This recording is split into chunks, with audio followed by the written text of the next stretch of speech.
Let's talk metrics and reporting. This is one of my favorite pieces to talk about because I'm a huge spreadsheet Excel fan and recently Power BI, and so I love talking on this topic.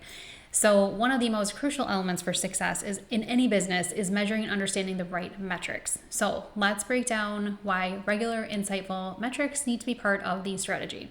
So number one is the relevant metrics are run regularly. Can you say that is going on?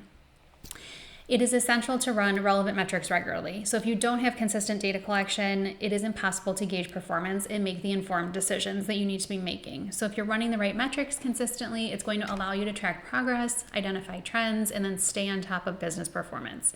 Number two is that can actions be taken from those metrics? It's really common, I've seen, to have a bunch of different things on dashboards. I say that because if it's a dashboard, it really should be the basic, simple, easy to understand, chosen metrics, but not always the case. Anyway, so a lot of times there can be a lot of things on there and you might not be able to make decisions from them because it's either not enough information, it doesn't have context. By the way, I do have blog articles on this because I feel really strongly about making sure that if you are running reports that they are useful. So I have lots of tips and tricks on how to do that and would be happy to talk more on that. I have lots of experience in that area, but it's really important that you can take action from them. So it's not just putting numbers on there just to put them on there, but they actually mean something. Number three is that does everyone understand the metrics? So again, you can have somebody pull up a nice slide and it looks really great in a meeting, a quarterly meeting, but if it doesn't make sense for what it actually is, or what it's telling you, or there's not enough context, it just kind of goes over everyone's head. So you want to make sure that they are understood, and if there is explanation needed, that it's explained. If there's a summary needed, whatever it is, to make sure that that's in place. Number four is the metrics cover the required areas without gaps. So it kind of goes back to the last one, where if people don't understand what it is, they can't really make a decision. But if there's gaps in it and it doesn't give the whole picture, same thing. That's not really going to help you either. So, in a recent company I worked for, signups were a big thing because it was a software company. So you wanted to make sure that you're getting new business. You're getting new business opportunities, I should say, in signups. But if you have just the sign up number, that's fine for your higher level metric, but you need some additional things to explain, like the quality of those signups. For example, were they people who made sense? So when you're passing things down the funnel to the next departments and teams, are they getting qualified signups, or is it just a bunch of people who think that the product is doing something other than what it actually does? So again, with the whole context and making sure that you're covering the gaps and the explanations as needed. Number five is that results that are not measured have a reason. So sometimes it's really difficult to find, for example, the source of your leads that you're getting.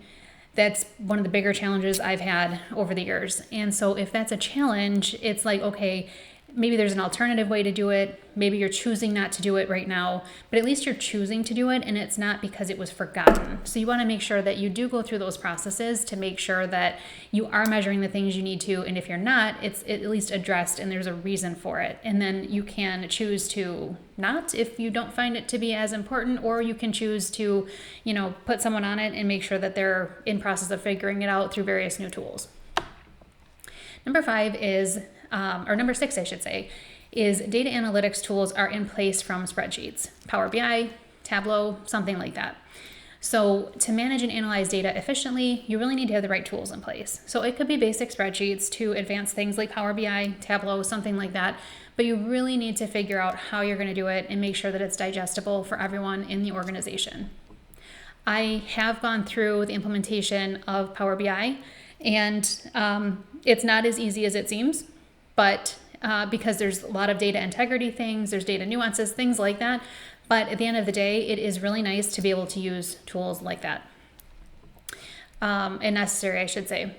So number 7 is presentation of data is clear and consistent throughout. So do you present data, or does your team present data as consistent, where anyone can understand, make the decisions?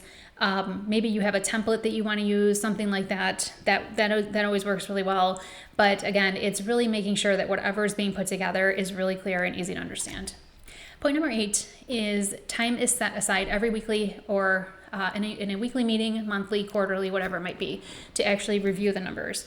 So I've been at places where things are a little bit haphazard, or people are putting together numbers and maybe they don't get talked about, so then they kind of die off a little bit, or they will put these things together and they never get looked at until it's kind of too late. You want to make sure that there are meetings in place for this, so that you are setting that time aside to be able to look at that. Again, with the traction book, I recommend checking that out. There is a section in there on meetings, and they're really logical. They work really well based on personal experience, so I would highly recommend checking that out a little bit more. That is awesome. And then number 9 is achievements are highlighted among teams. So if you're celebrating achievements, it's an important part of metrics. So if somebody hits a target, if they, have something go really well, then you really need to make sure that you're highlighting it so that you're motivating people to continue to do whatever it was that they're doing.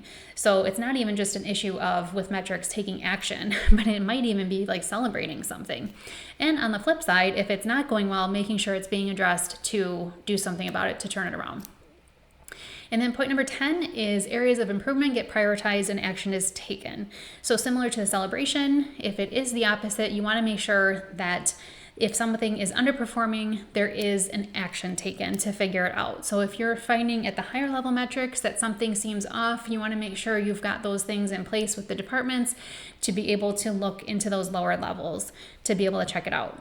So measuring the right metrics, taking the actionable steps is foundational to business growth. And if you're ready to integrate those types of practices into operations and make data work for you, I would love to talk. So let's connect.